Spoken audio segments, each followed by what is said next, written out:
आमतौर पे ऐसा देखा जाता है कि पति और पत्नी का जो मोबाइल फ़ोन होता है वो सेपरेट नहीं होता है। मतलब कि कोई ऐसा चीज़ नहीं है कि पति का मोबाइल पत्नी नहीं छू सकती है और पत्नी का मोबाइल जो है वो पति नहीं छू सकता है। दोनों एक दूसरे का मोबाइल का पूरा यूज करते हैं और मोबाइल का ज़माना है, पल पल का लोग खबर रखते हैं, इसीलिए दो मोबाइल है, वरना कोई मोबाइल में अंतर नहीं है। पति का मोबाइल भी पति रखता है, पत्नी का मोबाइल भी पति रखता है, ऐसा कोई बात नहीं है। लेकिन बहुत ऐसा जगह होता है जहाँ की पति और पत्नी जो होते हैं अपना मोबाइल जो है वो सेपरेट रखते हैं। कई कारण होते हैं, अगर पति बिजनेसमैन है, बिजनेस सिलसिले से है तो इसीलिए भी अपने मोबाइल को सेपरेट रखते हैं, या कुछ और भी कारण हो सकता है कि सोशल मीडिया सभी चलाते हैं, सोशल मीडिया पे सभी का दोस्त होता है, तो एक दूसरे से अपनी बात जो अपने दिल की बात है वो शेयर नहीं करना चाहते। तो एक जो महिला है वो बाथरूम में स्नान कर रही है और फिर उसका फ़ोन का घंटी बजता है, तो महिला कहती है कि देख लीजिए किसका फ़ोन है। तो उसका पति जो है वो रिसीव करता है, जब रिसीव करता है तो फ़ोन जो है वो कट हो जाता है। कट होता है तो उसके मन में ऐसे ही आता है, कोई बात नहीं है, तो फिर क्या करता है कि वो ऐसे ही व्हाट्सएप ऑन कर देता है अपने पत्नी का मोबाइल का। जैसे ही ऑन करता है तो उसमें एक मैसेज आया हुआ था और वो मैसेज देख के थोड़ा उस व्यक्ति के मन में अजीब प्रकार का होता है, क्योंकि वो मैसेज सही नहीं था। उस मैसेज में कुछ बात जो है जो डिक्लेयर लिखा हुआ था, डिक्लेयर किया हुआ था कि वो अपने पत्नी पे शक करे, शक ही ना करे बल्कि वो इस बात पे पूरा विश्वास करे, क्योंकि वो जो था वो शक कराने के लिए नहीं मैसेज भेजा गया था, वो एक स्पष्ट बात था जो कि कोई उसकी पत्नी को डायरेक्ट भेजा था, जैसे कि दोनों एक दूसरे को बहुत अच्छी तरीके से जानते हैं। जैसे ही महिला जो है स्नान करके बाहर निकलती है, वैसे ही ये जो पति है अपनी पत्नी को मैसेज दिखाता है और गुस्सा कर जाता है। दोनों में बहस चालू हो जाता है। बहस होते होते इतना बहस बढ़ता है कि दोनों में मारपीट होने लगता है और जो पति है ये अपनी पत्नी को पीट देता है। इसी सिलसिले में यही जब किस्सा आगे बढ़ता है तो दो खौफनाक मौत का अंजाम दे दिया जाता है। नमस्कार, प्रणाम, मैं दीपक कुमार यादव, आप देख रहे हैं सच्ची घटना, और ये सच्ची घटना है मध्य प्रदेश के इंदौर का। ये घटना है 9 दिसंबर 2023 का। एक 10-12 साल की लड़की जो कि शाम के 5 बजे अपने कमरे में जाती है, कमरा का मतलब है कि वो अपने जब घर में जा रही होती है, तो जैसे ही वो जाती है तो देखती है कि दरवाज़ा जो है उसका घर का खुला हुआ है। अंदर जब जाती है तो वो चौंक जाती है, शॉक हो जाती है, चिल्लाने लगती है, क्योंकि सामने उसकी जो माँ है बिल्कुल अर्धनग्न अवस्था में पड़ी हुई है। उसके शरीर जो है पूरा खून से लथपथ है।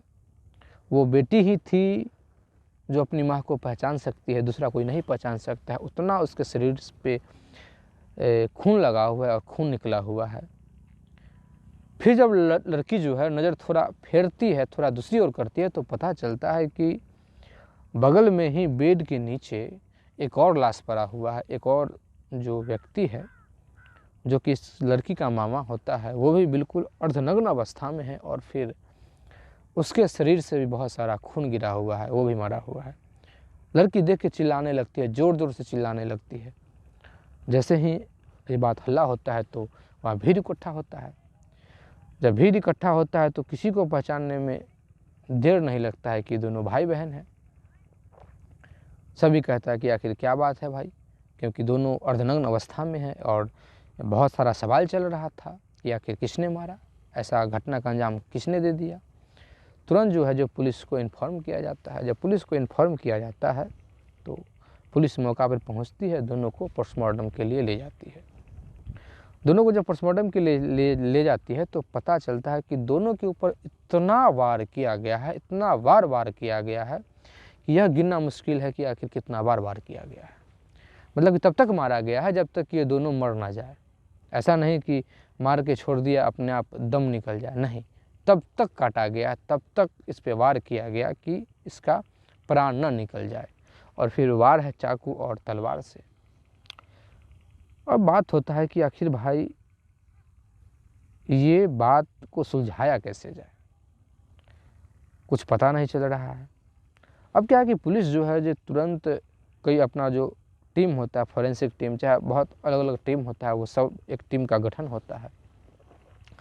पुलिस जो है जो लगभग उस एरिया में लगा हुआ लगभग 130 सीसीटीवी कैमरे के फुटेज को खंगालना चालू करती है, क्योंकि जिस वक्त का घटना था उसी के पहले का और बाद का जो है कुछ 3-4 घंटा का जो वीडियो होता है, उतना अंतराल का वीडियो को गौर से देखना चालू करता है कि आखिर कोई ऐसा सस्पेक्ट नज़र आए कि इसका कुछ खुलासा हो।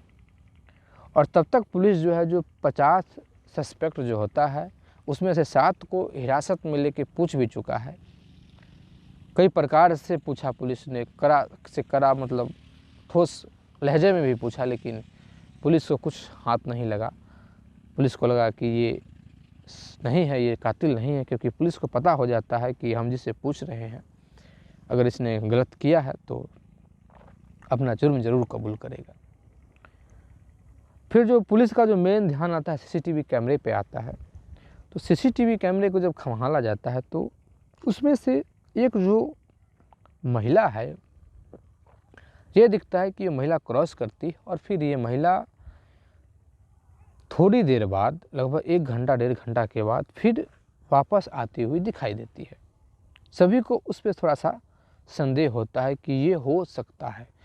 उस महिला पे इसलिए शक किया गया क्योंकि जब कुछ लोगों को दिखाया गया तो पता चला कि जो महिला है बंगाली कॉलोनी की रहने वाली है और फिर ये कभी कभार यहाँ आया करती थी। कुछ लोग उसको देखते थे कभी कभार, महीने 2 महीने 3 महीना पर कभी कभार वो महिला वहाँ जाया करती थी। तो शायद उस पर अब शक का निगाह हो जाता है।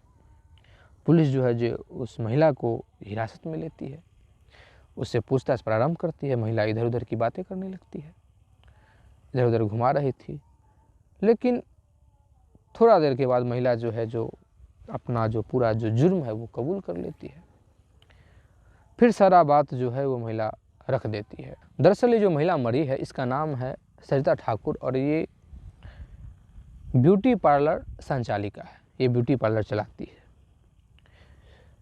इसका जो काम है, इसका काम होता है कि जो भी महिला, जो भी लड़की वहाँ आती थी, विशेष रूप से महिला, तो महिला का एक स्वभाव होता है कि जब भी थोड़ा देर भी अगर वो बैठे तो अपना दुख सुख को बांटने लगती है, चर्चा करने लगती है। या तो तारीफ़, हाँ के महिला का एक स्वभाव है, या तो अगर वो तारीफ़ करने पे आ जाए तो तारीफ़ ही करती रहती है अपने, अगर वो अपनी कमी गिनाने पे आ जाए, अपनी गरीबी गिनाने पे आ जाए तो फिर वो अपनी गरीबी ही गिनाती रहती है। तो ये जो सरिता ठाकुर है, इसके ब्यूटी पार्लर में कोई महिला आती थी तो उससे चर्चा होता था। स्वाभाविक है, कोई भी चर्चा करेगी। और फिर क्या है कि बहुत ऐसी महिलाएं थी जिनको कुछ पैसे की आवश्यकता होती थी। तो इसका एक भाई है, मुंह बोला भाई होता है, जिसका कि नाम होता है रवि ठाकुर। वो उसका 3 होटल चलता है, 3 अच्छे होटल चलते हैं, लेकिन तीनों होटल में गोरख धंधे होते हैं। गोरख धंधे का मतलब होता है कि शरीर का भी व्यापार उसमें होता है। गलत धंधे होटल में ये करवाता है। तो पैसे वाला था, तो सरिता ठाकुर जो है वो पैसा उससे वो किसी भी महिला को दिलवाती है, रवि ठाकुर से, अपने मुंह बोले भाई से, ये कह के कि वो मेरा भाई है।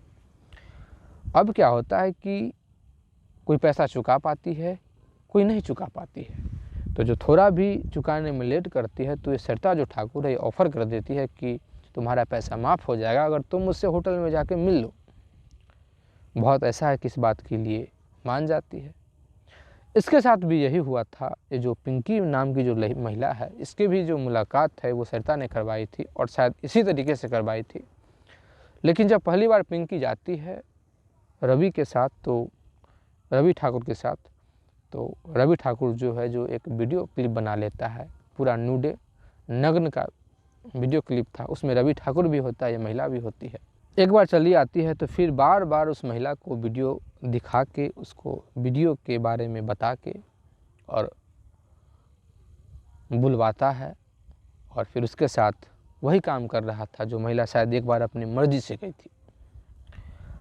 अब ये सिलसिला चलने लगता है, कई महिलाओं को ये जो सरिता ठाकुर है वो उसके पास भेज चुका था, अपने मुँह बोले भाई रवि ठाकुर के पास भेज चुका था।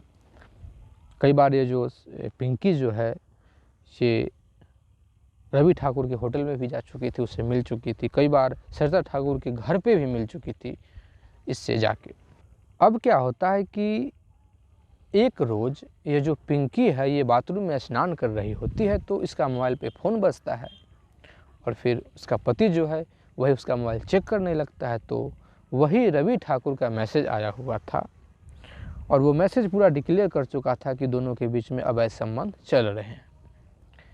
इस बात पे बकझक भी हुआ था। जब बकझक हुआ था तो जो पिंकी है ये अपने पति को पूरा डिक्लेयर ये बात बताई थी कि मुझे ब्लैकमेल किया जा रहा है। कुछ बात छुपाते हुए भी शायद वो बताई थी कि मेरा गलत तरीके से वीडियो बना लिया और फिर मेरे साथ गलत कर रहा है। फिर पति और पत्नी मिलकर एक प्लानिंग बनाते हैं कि इस केस को हमको ख़त्म करना है, इस किस्सा को भी हमें समाप्त कर देना है। कई ऐसा सीरियल देखा जाता है जिसमें किस प्रकार का घटना को अंजाम दिया जाता है कि घटना भी हो जाए, हम कांड भी कर दें, अपना बदला भी ले लें और किसी को पता भी न चले। अब ये इस चीज़ में जुट जाते हैं कि कौन ऐसा तरीका अपनाया जाए। फिर क्या होता है कि जो पिंकी है ये सरिता पे निगाहें टिकाए रखती है कि कौन इसके घर में जा रहा है, कौन इसके घर में आ रहा है। अब क्या है कि पिंकी को इतना ज़रूर पता था कि लोग तो जानते हैं कि सरिता और ये जो रवि ठाकुर है ये भाई बहन के रूप में एक दूसरे को मानते हैं, ये लोगों के बीच था, लेकिन आपस में उनके भी अनैतिक संबंध थे, आपस में वो उनके भी गलत संबंध होते थे। ये बात पिंकी बखूबी जानती थी क्योंकि उसी सर्कल की ये भी थी। अब क्या होता है कि ये एक दिन सरिता के पास जाती है, पर दोनों पति पत्नी सरिता के पास जाते हैं और उसी समय जाते हैं जब पता होता है कि इसके बच्चे घर पे नहीं हैं, इसका पति घर पे नहीं है। और फिर जाते जाते सरिता को चाकू से और तलवार से काट के मार दिया जाता है। तब तक मारा जाता है जब तक कि वो मर ना जाए। फिर क्या होता है कि सरिता के मोबाइल से ये जो रवि ठाकुर है इसको मैसेज किया जाता है कि आज मेरा बहुत मन कर रहा है तुमसे मिलने का। चूँकि रवि ठाकुर भी बराबर सरिता से मिलने जाता था, दोनों के बीच अवैध संबंध थे, तो वो तुरंत जो है ये रवि ठाकुर है मिलने के लिए सरिता के यहाँ पहुँच जाता है, क्योंकि ये भी लिखा गया था कि आप जल्दी से आ जाओ क्योंकि मेरे घर में अभी कोई नहीं है, लेट करोगे तो कोई आ जाएगा तो फिर दिक्कत हो जाएगा, बच्चे भी आ जाएंगे। अब क्या है कि ये जो रवि ठाकुर है ये जाता है, जैसे ही जाता है तो पता चलता है कि वहाँ सरिता तो है नहीं, तो पिंकी है। तो रवि कहता है कि तुम यहाँ कैसे? तो पिंकी कहता है कि मैंने ही दीदी को कह के तुमको बुलवाया है क्योंकि दीदी आराम कर रही है, मेरा मन कर रहा था तुमसे मिलने के लिए। रवि कहता है कोई दिक्कत नहीं, क्योंकि उसको इससे कोई फ़र्क नहीं पड़ता था कि वो सरिता हो चाहे वो पिंकी हो या कोई हो, क्योंकि वो तो अपना काम पूरा करने के लिए आया था। उसके मन में जो बात था वो उसको कहीं से मिल जाए, उसको इससे कोई फ़र्क नहीं पड़ता है कि चाहे वो कोई भी इंसान हो। अब क्या होता है कि एक कमरे में, बगल के कमरे में ये जो पिंकी है रवि को लेके जाती है और कहती है कि तुम अपने आँख पे पट्टी बांधो, मैं अपने हाथों से तुम्हारा कपड़ा खोलूँगी। पिंकी जो है जो उसके आँख पे पट्टी बांधती है, उसका कपड़ा खोलने लगती है, अपने भी कपड़ा खोलने लगती है। रवि को एहसास हो रहा होता है कि ये जो पिंकी है अपना भी कपड़ा खोल रही है, मेरा भी कपड़ा खोल रही है। जैसे ही पूरा दोनों अपने कपड़ा खोल चुके होते हैं, इतने में ही पिंकी का जो पति है पीछे से तलवार से ऐसा वार करता है कि रवि चीख भी नहीं पाता है और फिर उस वक्त तक वार करते रहता है जब तक कि ये मर ना जाए। इतने जगह वार करता है कि वार गिनना मुश्किल था कि कितना बार वार किया गया हो। अब क्या करता है कि इसका तो कपड़ा खुला ही हुआ था, पिंकी अपना कपड़ा पहन लेती है और फिर सरिता का भी कपड़ा को खोल देती है और उस प्रकार से दोनों को साथ में रख देते हैं, क्योंकि लोगों को यह लगे कि दोनों के अवैध संबंध थे। पति ने देखा और सरिता के पति ने देखा और सरिता के पति ने मर्डर कर दिया, मैं बिल्कुल बच जाऊं। यह बात आम तरीके से लोग मान भी लेगा, क्योंकि दोनों के बीच कुछ चल भी रहा था। पुलिस पूछती है कि रवि का मोबाइल कहाँ है, तो सरिता कहती है कि मेरे पास है मोबाइल।